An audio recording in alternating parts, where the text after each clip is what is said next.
um dia nós precisamos de pôr luz aqui, vamos pôr luz, vamos, tá tudo bem. Aí formamos uma associação. Eu era o presidente. Era o presidente da associação de bairro, né?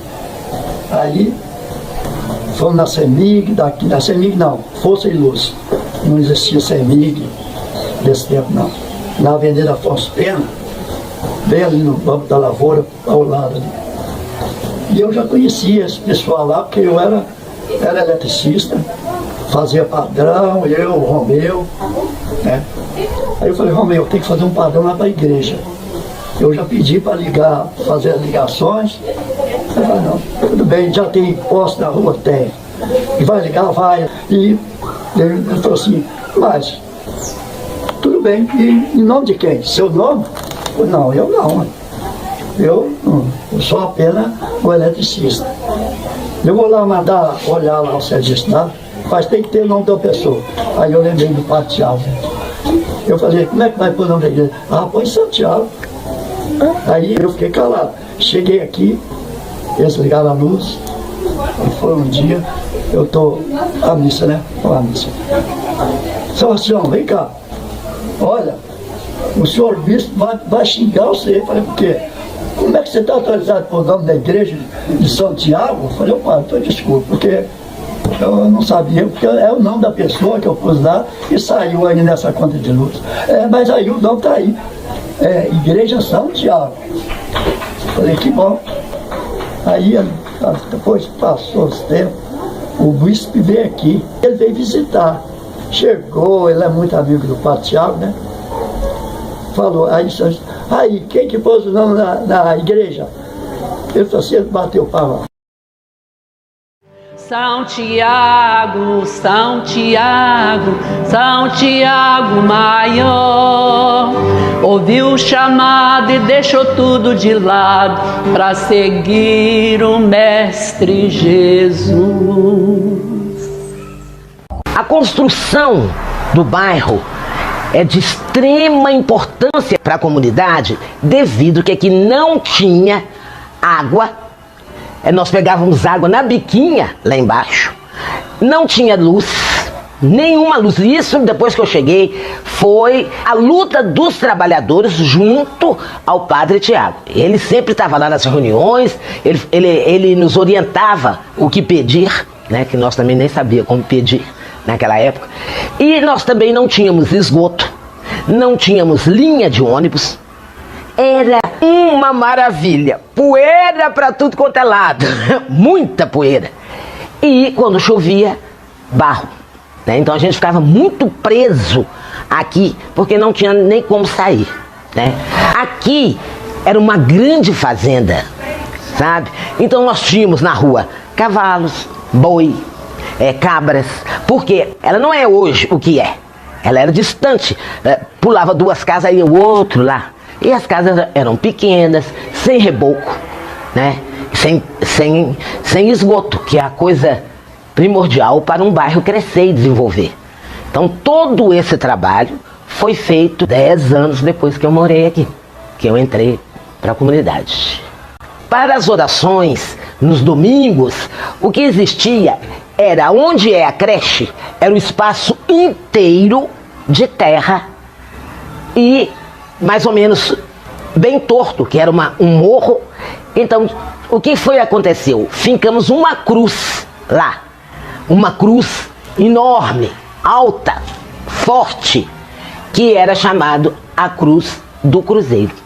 Sendo assim, os padres é que vinham esporadicamente, aí eu vou dizer, no Natal, numa comemoração de São José, e celebravam a missa ao ar livre,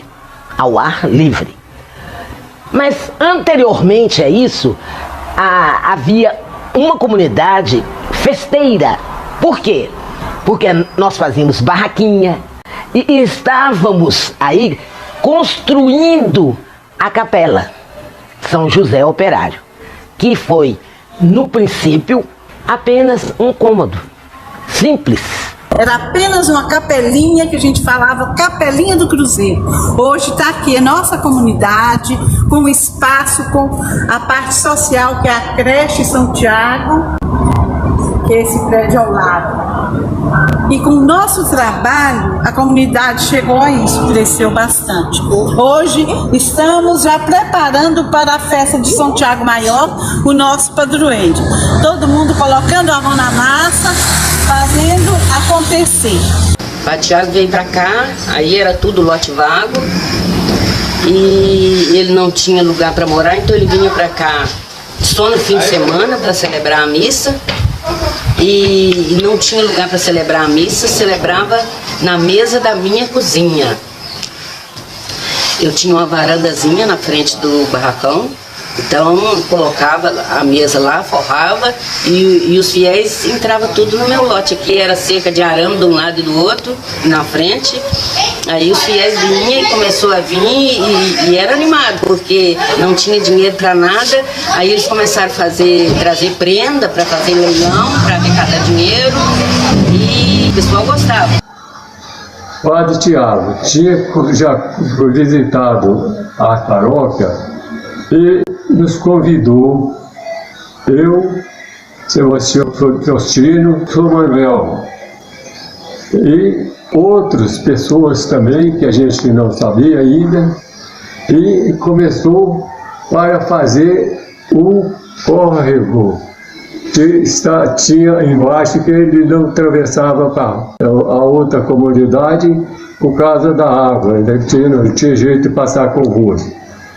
E nós fomos para lá para ajudar. Aí ele sendo o chefe, pegou mais forte do que a turma que estava lá, e ficou até sorrindo dele.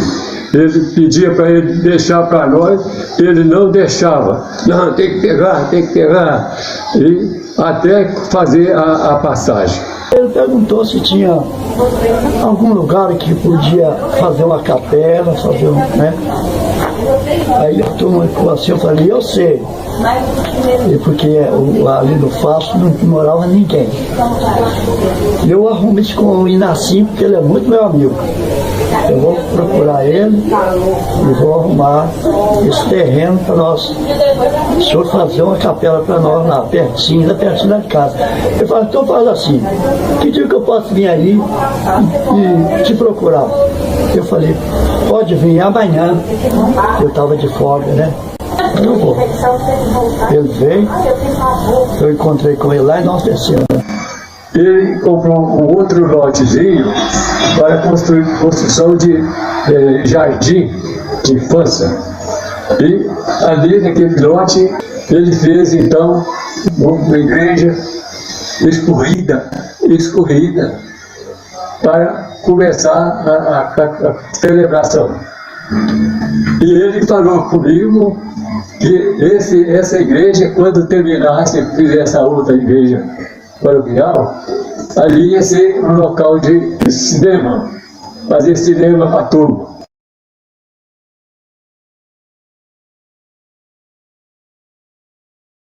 Tiago, todo ano, viajava para a Holanda. E nessa viagem dele, ele trazia uma parte de dinheiro para ajudar a construir a paróquia e as comunidades. São José Operário. Maria Serva, nesta época, Maria Serva era comunidade, não era paróquia. A emancipação da paróquia Maria Serva foi muito depois da morte do padre Tiago. Maria Mãe do Bom Conselho era um terreno baldio, terreno abandonado, matagal. Aqui era encontro de marginais. O padre Tiago viu esse terreno aqui, nessa época celebrava aqui no Guia Lopes. O terreno doado, aqui aonde é a capela Maria Mãe do Bom Conselho, seria no final da Rua Batista de Andrade. Ali era uma favela muito pesada, um córrego muito poluído. E o Zé Calazans, junto com outras pessoas da vila, conversou com o padre Tiago para pedir o Inácio Melo para construir aonde era um depósito de lixão, à beira da estrada da Ressaca, aonde hoje é a Capela Maria Mãe do Bom Conselho. Na semana seguinte eu já estava com os homens aqui do pedreiro, ele mesmo trabalhou muito aqui, que ele trabalhava, pegava na picareta aí, e eu, lá de casa eu vi trabalhando, até com vergonha. Começou a nossa capelinha, era uma sala bem grande, depois foi que a capela ficou pronta, aí as salas foram divididas, uma para catequese, uma para o encontro dos alcoólatras e os encontros dos vicentinos.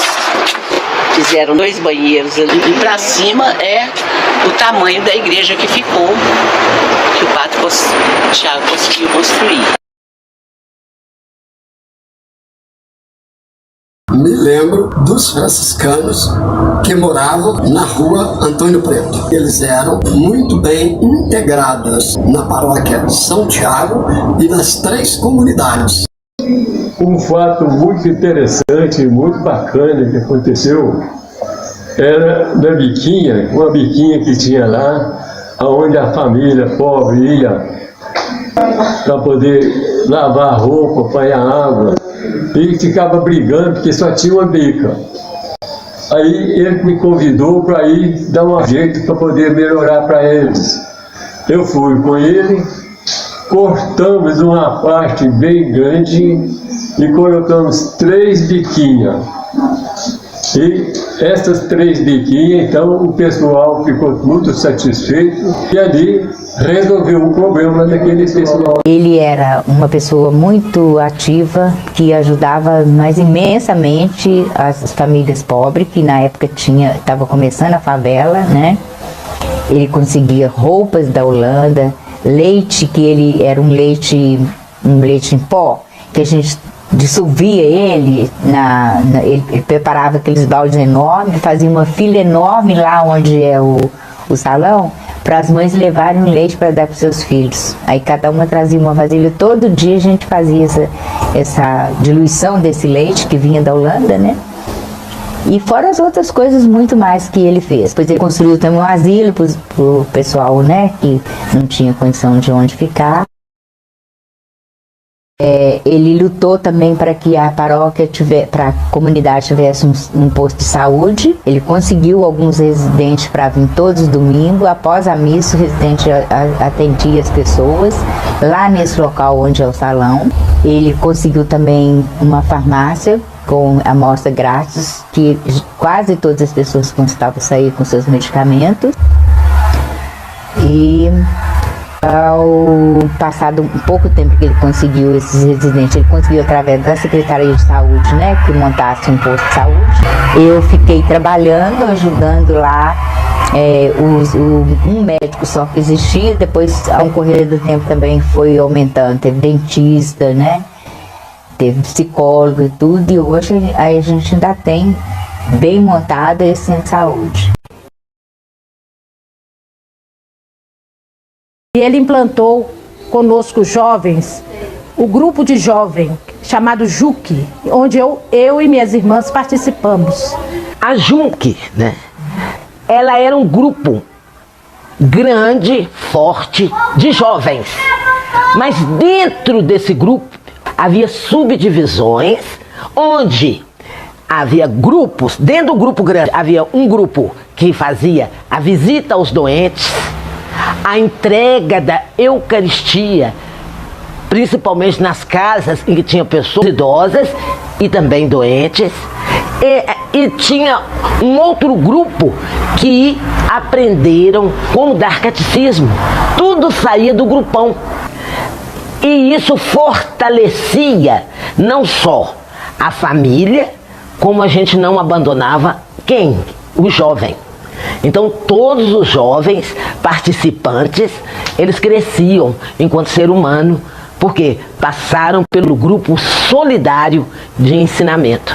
A reunião da JUC, que era a Juventude Cristã, com a participação do padre, havia muitas discussões sobre como o jovem deveria agir em sua comunidade, principalmente com a palavra que o Padre Tiago implantou, a solidariedade, a participação comunitária e a vivência em Cristo.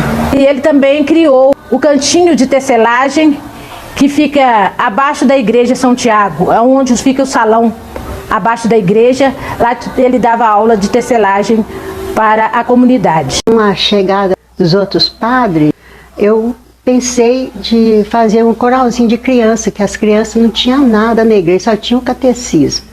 Aí a gente foi fazer o coralzinho, coroação, a gente começou como se fosse um projeto que tinha, compramos as flautas, 2 violão e tinha um teclado.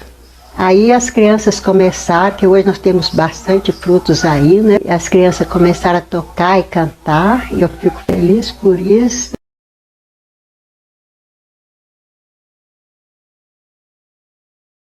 A minha trajetória aqui começou com a minha participação no almoço para idosos. Daí eu, como voluntária, senti vontade, e a minha essência hoje é a vontade de servir. As histórias bonitas era essa, que a gente juntava a comunidade toda. A gente morava ali na rua Mário Campo, e a gente juntava a comunidade toda. A gente fazia festa de São João, festa de Santo Antônio, festa de São Pedro. Aí levantava bandeira, fazia fogueira, né? Vendia canjica, fazia canjica. E todo esse dinheiro era arrecadado para fazer isso. Rezávamos o terço, né? A gente subia, todo mundo subia lá pro cruzeiro para rezar o terço lá em volta do cruzeiro. Não tinha nada, só aquele poeirão e pedra, e a gente estava todo mundo lá junto, subia com as vasilhas, né, de canjica, com as vasilhas de arroz doce. Então era aquela comunidade muito unida. Então é essa história maravilhosa que a gente tem dessa unidade dessa união das pessoas, né, que trabalhamos muito, lutamos muito para construir com muita alegria, sabe? Sempre com muita alegria, sem briga, sem confusão, sabe? A vizinhança toda, tudo junto. Então era uma época que ainda não tinha televisão, né? Poucas pessoas tinham televisão, poucas pessoas tinham telefone, celular, nem sombra de celular. Então a gente vivia mesmo para fazer esse tipo de coisa, né? Esse tipo de trabalho, né? Para melhorar a comunidade.